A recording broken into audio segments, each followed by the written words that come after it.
Bueno, seguimos con problemas ahora de capacitores, condensadores y capacitancias. Vamos a ver un poco un resumen de la teoría del libro de Roller Bloom y luego vamos a hacer unos problemas. Si quieren consultar más detalles, van al libro. A ver, aquí nos dice que consideremos un sistema que tiene varios conductores con carga Q sub i y potenciales V sub i respecto al infinito, considerando el potencial en infinito cero. Las líneas de campo deben extenderse de un conductor a otro desde un conductor al infinito. Bueno, tenemos por ejemplo en este caso, tenemos tres conductores con cargas Q1, Q2 y Q3 y potenciales V1, V2 y V3. Las líneas de campo efectivamente van de un conductor a otro, por ejemplo Q1 a Q2, Q3 a Q2, o van del propio conductor hacia infinito, como en este caso. Estas líneas van de Q1 al infinito, Q3 al infinito, Q2 al infinito. Entonces sabemos que el flujo entre dos conductores va a ser proporcional a la diferencia de potencial. Sabemos que el flujo se puede definir como la carga entre x seno cero y utilizando el concepto de capacitancia sabemos que la carga se puede hallar por la capacitancia por la diferencia de potencial. Esto lo agrupamos de esta forma y vemos que efectivamente el flujo es proporcional a la diferencia de potencial entre entre un par de conductores o entre el conductor infinito.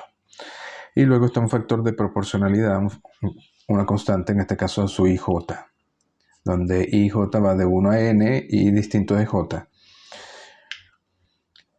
Y esto sería entonces el flujo que va entre IJ, es decir, entre el conductor 1 y 2, entre 3 y 2 o entre 3 y 1. Y a su IJ es una constante de proporcionalidad que va a depender de la geometría. Y efectivamente depende de la geometría porque tiene que tener las unidades de capacitancia entre x y los 0.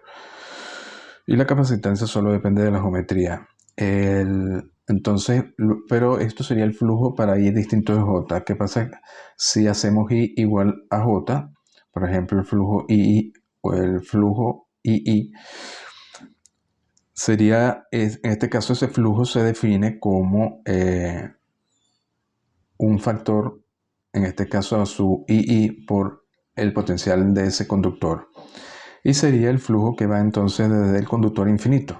Por ejemplo, el flujo 1,1 sería el flujo que va desde el conductor Q1 hacia infinito. Y el flujo 3,3 sería el flujo que va de Q3 hacia infinito. Dice demostrar que la carga Q sub i de cualquier conductor se puede expresar en función de la capacitancia correspondiente a los n conductores. Bueno, en este caso queremos calcular las capacitancias o las capacidades de un sistema de conductores. Lo primero que vemos es que el flujo que va de I a J, lógicamente es el mismo que va de J a I, solo con el signo cambiado. Eso es evidente que este flujo que va de 1 a 2 es el mismo que va de 2 a 1, ¿no? Solo que con un signo menos porque va en dirección contraria. Luego usamos la ecuación 1 y entonces este flujo de IJ sería su IJ por V sub I menos VJ y este sería menos el flujo JI que sería a su JI por VJ menos VI. Habíamos dicho que estos factores dependen que son constantes, dependen de la geometría. Al final, si desarrollamos estos dos términos, nos queda esta ecuación que es una igualdad, y la única forma que esta ecuación se cumpla para cualquier voltaje o potencial de los conductores VI y VJ, lógicamente la única forma que se cumpla es que sean igual a cero ambos términos, es decir, una solución trivial, de manera que 0 es igual a 0. Pero eso forzaría entonces a que esto es igual a 0 y por tanto este término tiene que ser igual a este o este término igual a este.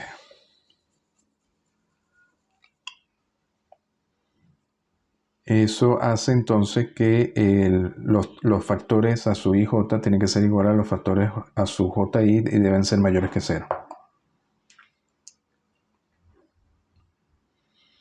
En el caso del flujo que va desde un conductor a infinito, fíjense que en este caso este flujo se expresa por el factor a su I por el potencial del conductor. Y eso sale directamente porque el flujo II sería el flujo del conductor I que va del conductor I a infinito. Y según esta ecuación se puede modelar por a su I infinito, que lo podemos llamar a su I por simplicidad, por B sub I menos B en infinito. Ya habíamos dicho que B en infinito es 0, así que al final nos queda su I por B sub I. Es el flujo de I al infinito. Y ahora, para hallar la carga Q sub I, que sabemos que esa carga es epsilon 0 por el flujo I, tenemos que hallar el flujo que sale de este conductor con carga Q sub I, y por tanto tenemos que sumar todos los flujos IJ desde J igual a 1 hasta N. Y para I igual a 1, 2 hasta N si se trata de N conductores. A ver, por ejemplo, si tuviéramos 3 conductores y trabajamos con el conductor 1, tendríamos I igual a 1 y J igual a 3. Entonces, por ejemplo, tendríamos Q1, se podría expresar como epsilon 0 por la suma de estos del flujo 1, 1, del flujo 1, 2 y del flujo 1, 3. Y luego podemos hallar D2. Usando esta fórmula podemos expresar esto en función de la diferencia de potenciales, porque el flujo 1, 1 habíamos dicho que era igual a sub 1, 1 por B sub 1 menos B en infinito. Esto es 0. El flujo 1, 2 sería a sub 1, 2 por B sub 1 menos B2 y el flujo 1, 3 sería a sub 1, 3 por B1 menos B3. Podemos agarrar estos flujos, los sustituimos en la ecuación 7 y al final hallamos esta ecuación. Fíjense que nos va a quedar en la carga del conductor 1 proporcional a cada una de los potenciales de los 3 conductores B1, B2 y B3 y multiplicado por unos factores. Estos factores lógicamente van a ser la capacitancia, porque recuerden que la capacitancia es la carga por unidad de voltaje. Entonces este D1 directamente, que está relacionado solamente con el potencial B1, lo llamamos C11.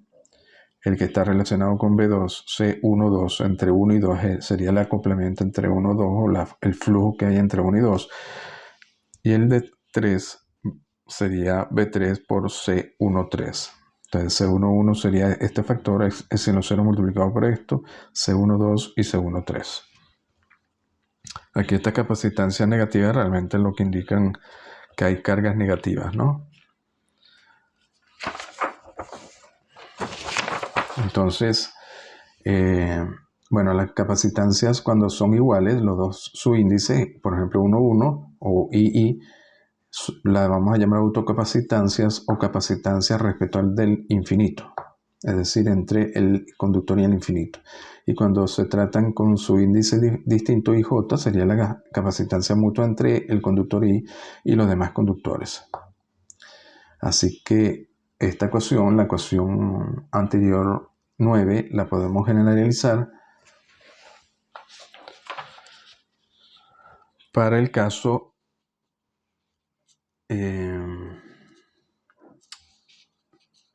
la podemos relacionar de esta forma.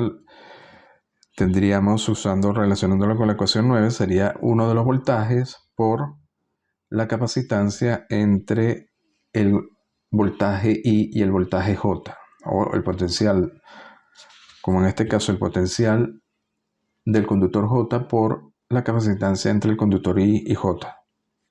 Igual es aquí.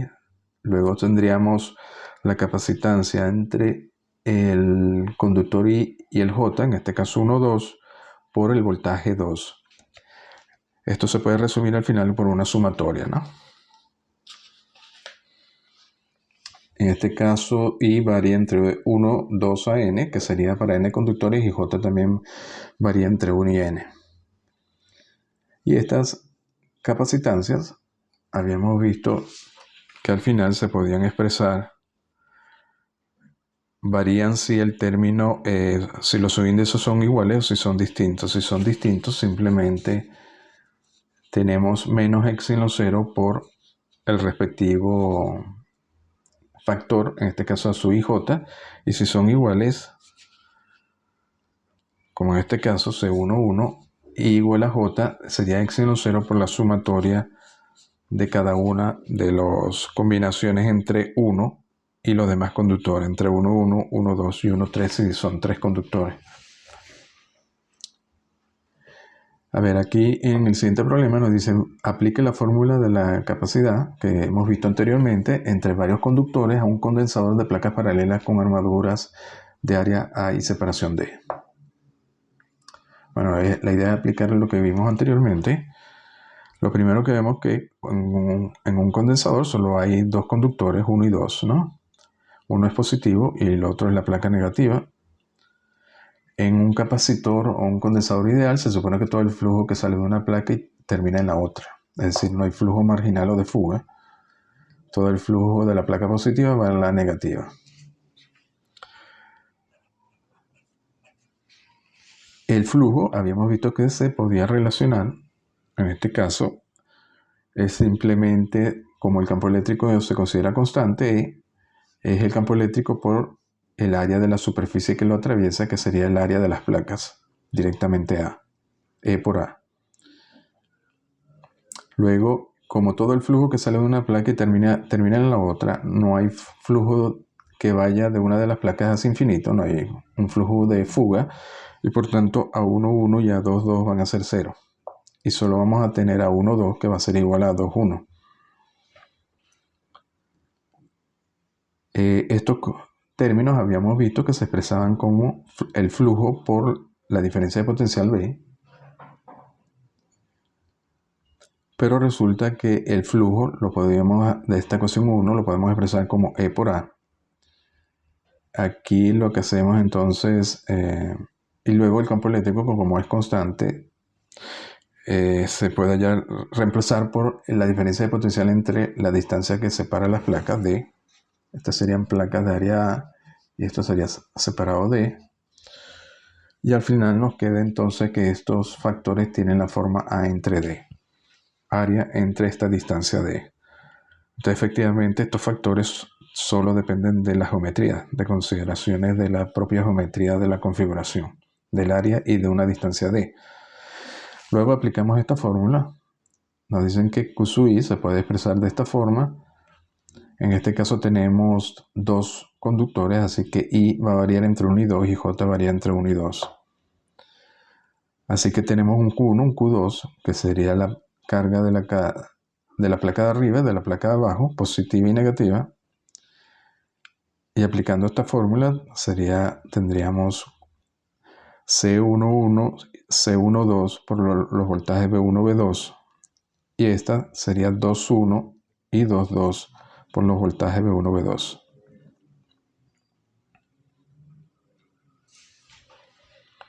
Luego, ¿qué podemos hacer aquí? Bueno, podemos coger, dado que existe la diferencia de potencial B, esta diferencia de potencial B es entre las dos placas, podemos poner una de las placas a tierra, por ejemplo. Si colocamos la placa inferior a tierra, la placa 2, ponemos V2 igual a 0 y podemos simplificar esto. En este caso nos quedaría Q1 simplemente C11 por V1 y Q2 C21 por V1. Y luego, de la fórmula que habíamos obtenido aquí, C11 para I igual a J, aplicamos esta fórmula, es epsilon 0 por la sumatoria de 1 con 1 y 1 con 2. 1 con 1 y 1 con 2, pero este A1, 1 es 0. Así que simplemente nos queda 1, 2, epsilon 0. Y C21 sería simplemente menos epsilon 0 por A1, 2.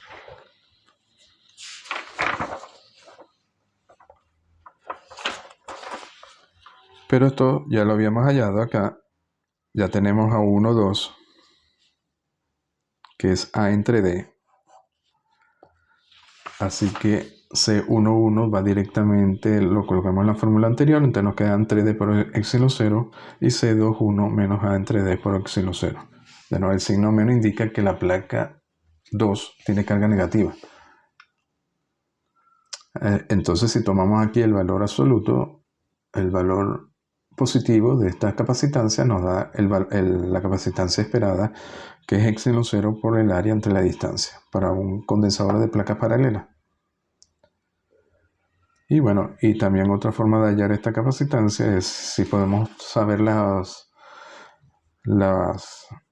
cargas en la placa 1 y 2, simplemente sería Q1 entre B1 o Q2 entre B1.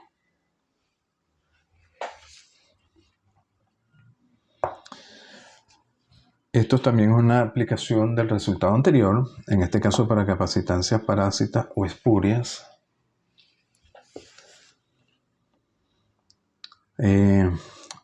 Vamos a ver que algunas líneas de campo siempre se escapan, por ejemplo, de las armaduras del condensador y no terminan sobre la armadura opuesta. La idea es cómo modelamos esa capacitancia parásita, ¿no? En el caso de un capacitor, simplemente habrá unas capacitancias que salen de este capacitor, pero no terminan precisamente en la placa inferior, en la placa 2. Y eso es lo que se llama capacitancia parásita o espuria, ¿no? Bueno, por ejemplo, usamos el resultado anterior que habíamos visto para el caso de 3 conductores. Por ejemplo, la carga de la placa superior, Q1, se podía expresar de esta forma. Entonces, ¿qué podemos hacer aquí? Bueno, podemos conectar a tierra, por ejemplo, los conductores 2 y 3.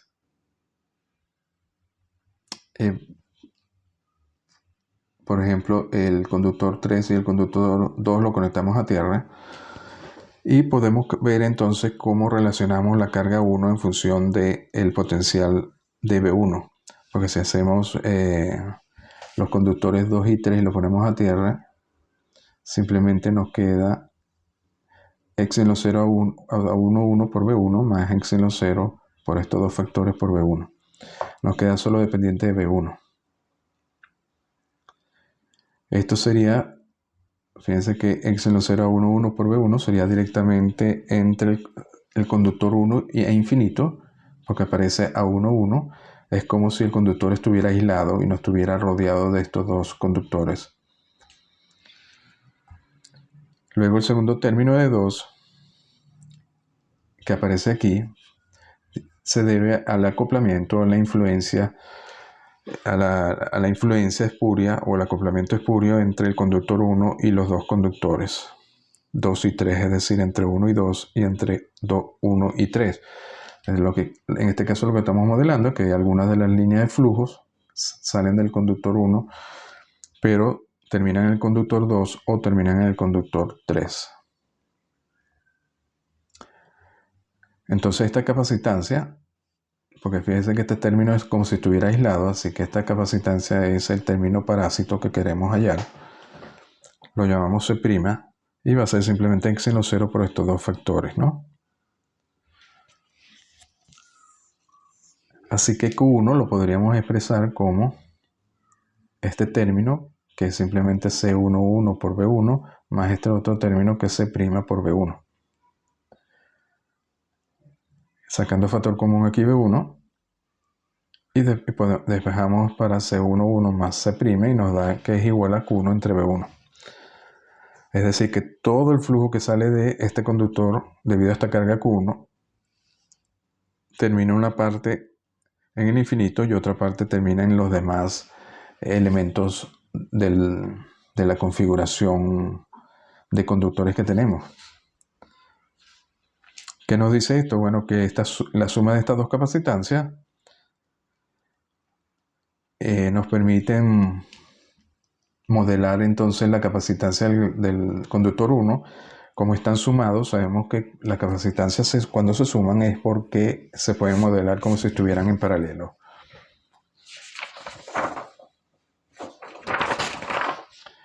Es decir, que las capacitancias parásitas se pueden modelar por una pequeña capacidad adicional a la capacidad del conductor aislado.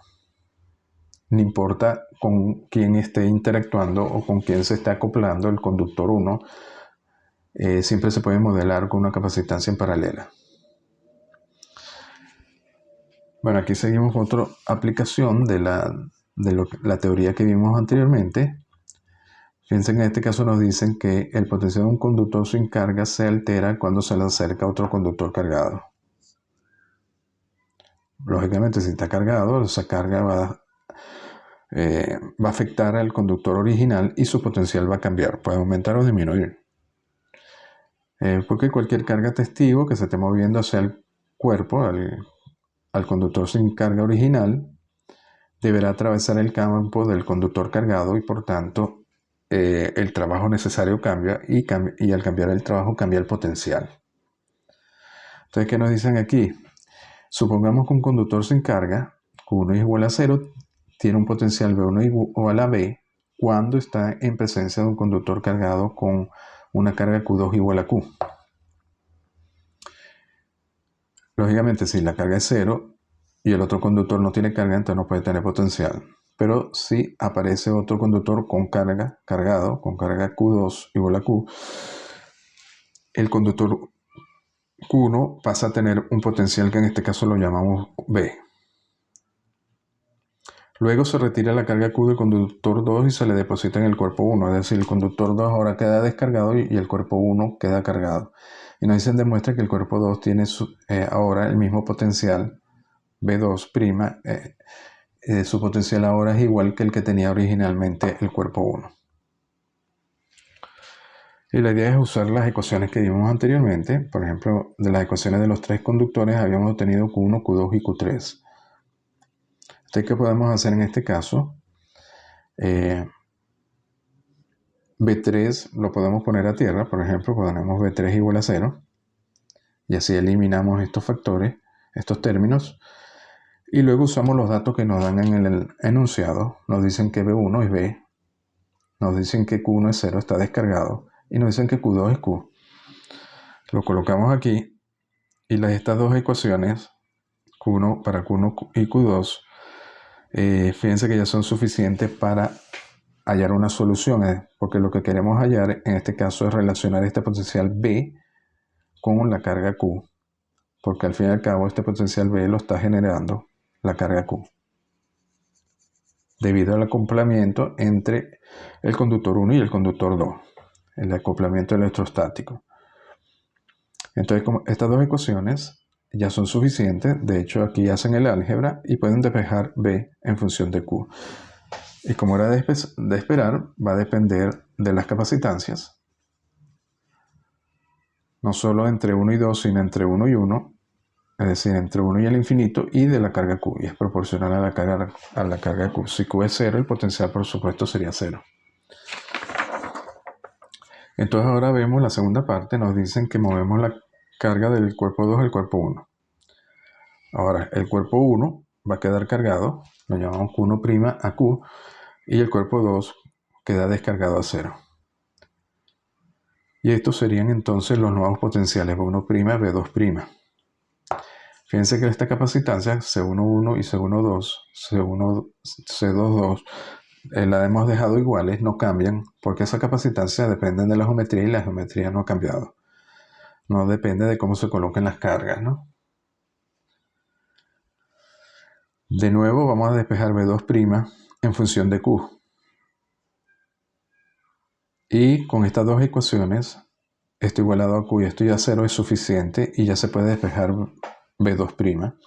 Bueno, aquí hacen el álgebra y al final le queda esta ecuación. Y efectivamente esta ecuación es la misma que la ecuación que tuvimos anteriormente y por tanto el nuevo voltaje va a ser el voltaje original B. Y la razón por la que B2' es igual a B1 es que el flujo eléctrico se conserva. Porque el flujo eléctrico depende de la carga es la misma, la carga total es Q. La geometría no se ha cambiado y por tanto el flujo eléctrico se tiene que conservar. El flujo eléctrico lo generan las cargas Q y es proporcional a Q. Bueno, lo dejamos hasta aquí.